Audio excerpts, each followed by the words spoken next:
আসসালামু আলাইকুম ভাই বোনেরা। আজকের দিনটা আমার অনেক খুশির দিন, এর লেগে আইসি তোমাদের লাগে শেয়ার করতে আজকের দিনে কি কি হয়েছে। আজকের দিনটা হইলো ডাবল স্পেশাল দিন, কারণ হলো স্পেশাল মানুষের জন্মদিন। স্পেশাল মানুষের একটু স্পেশাল ফিল করার না লাগে এই আমি নিজাতে বানিয়ে হেলাইছি। তোমরা দেখে কও দেখি কেমন হয়েছে। ওমা তারে রাত্রিরে সারপ্রাইজ দিছি, সকালবেলা উঠে দেখি আমি নিজেই সারপ্রাইজ। মুই সারপ্রাইজ হওয়ার কারণ হইলো মোর যে কলিজার বান্ধবীরা হেরা সুদূর ঢাকা আর সুদূর সদর বরিশাল থেকে আমার লেগা চলে আইছে সারপ্রাইজ দিতে। যদিও হ্যাগো ভাইয়ের জন্মদিনে হেরা সবসময় টুকিটাকি প্রেজেন্ট থাকার চেষ্টা করে, তো এইবারও যে হেরা এত দূর দিয়ে আইয়ে পড়বে আমি কল্পনাও করতে পারি নাই। আমি তো দেখে কই ওমা ইয়ে কি দেখলাম, সকাল সকাল ঈদের চাঁদের লাহান খুশি হইয়া গেলাম। এদিকে মোর ভাই বোনেরাও চলে আইছিল, কারণ অগো ইনভাইটেশন ছিল, অগো আওয়ার কথা ছিল আর আগে, কিন্তু ওরা আইসে আরো পরে। মুই তো খুশির ঠেলায় কি করবো কিছুই দিশা করতে পারতেছিলাম না। মোর শাশুড়ি আম্মা কয় ল তাহলে তত্তরি রান্না বাড়ার আয়োজন শুরু করি, যেহেতু স্পেশাল দিন এমনিই আমাকে স্পেশাল রান্না বাড়ার আয়োজনে প্ল্যান আসিল, হেলেগে রানতে পারতে বেশি সময় লাগে নাই, দুইজনে তাড়াতাড়ি করে রান্ধতে হালাইছি। মোর যে বান্ধবীরা ঢাকা গনে আইসে ওরা হইছে আমার ভার্সিটির ফ্রেন্ড হইলো। মগো মধ্যে সম্পর্কে এমন যেন মোর এক জন্মান্তরের বান্ধবী। কি সুন্দর এত দূর দিয়ে আইসে, আমি তো ভাইবেই অবাক। এই মাইয়ার কি সাহস, একলা একলা অচেনা জায়গায় চলে আইসে। ও মা গো রে। আমি আমার বান্ধবীকে একসাথে থ্যাংক ইউ কমো এত এফোর্ট দেওয়ার লেগে, দিনটার এত সুন্দর করার লেগিয়া।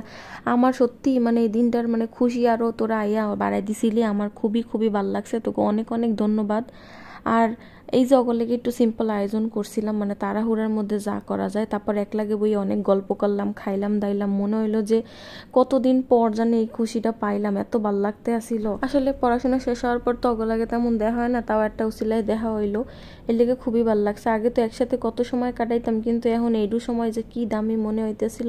এই যে এটা হইলো আমার বান্ধবীর কিউট একটা পোলা, এটা যে কি মিষ্টি একটা পোলা, সে খুব অ্যাক্টিভ। এই যে সে এই সিঁড়ি থেকে উঠতে নামতে খুবই পছন্দ করতে আসিল। যাই হোক ওর লাগে আমিও একটু মজা করে নিলাম। এই বেমালা সুখের মধ্যে একটা দুঃখের বিষয় হইলো এই দিন কারেন্টটা এত ঝামেলা করতে আসিল। এমনিই তো পড়ছে ঠাডা পড়া গরম, এর মধ্যে কারেন্টটা খালি ক্যালক্যাল যাইতে আসিল, আর গরমে মোরা গামাইয়ে তো খালি নাইয়া যাইতেছিলাম। কি যে একটা অসুবিধার মধ্যে পড়ছিলাম, এই দিনই কেন কারেন্ট তোর এমন করা লাগবে।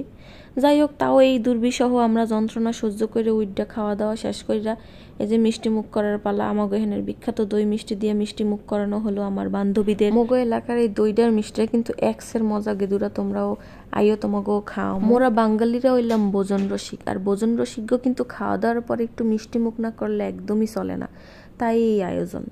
এই যে দেখেন আমাকে গেদু কি সুন্দর কইরা খাইতে আছে, ও কিন্তু খুবই পছন্দ করছে। আপনারাও চলে আইসেন তত্তরি কইরা। এই যে দেখেন এটাকে বলে হচ্ছে রসমালাই, এটার যে স্বাদ আর কি কমু দাদরা। আমাগো হাতে যেহেতু সময় কম আছিল, আমরা কিন্তু খাওয়া দাওয়ার গল্প দুইটাই একলাগে চালাইছি। তাও এইটু সময়ের আলাপে কিন্তু মনটা ভরে নাই, মনে হয়েছে যে আর একটু সময় পেলে ভালো হইতো। যদিও অগো হাতে খুবই কম সময় আসিল, ও আবার ঢাকা ব্যাক করবে একদিনে, আমি তো কই আল্লাহ কেমনে সম্ভব।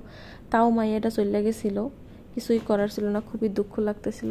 এই যে দেখেন কিউট মুখখানা, এই রয়েছে আমার বান্ধবীর বাচ্চা, ও কিন্তু অনেক কিউট, কিন্তু হের যা রাগ, বাবারে বাবা কি আর কমু।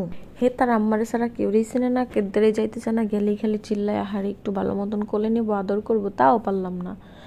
যাই হোক, এই তো সব মিলাই অনেক মজা গল্প খুশিতে দিনটা অনেক ভালো কাটছে আলহামদুলিল্লাহ। কিন্তু দিনটা শেষে যখন সবাই যাওয়ার সময় হইয়া গেল, তখন তো মনটা বেমালা দুঃখে বইরা গেল, কারণ সবাই চলে যাবে। এই যে সব গড্ডা ভরা মানুষজন সবাই ছিল, কি খুশি খুশি লাগতেছিল।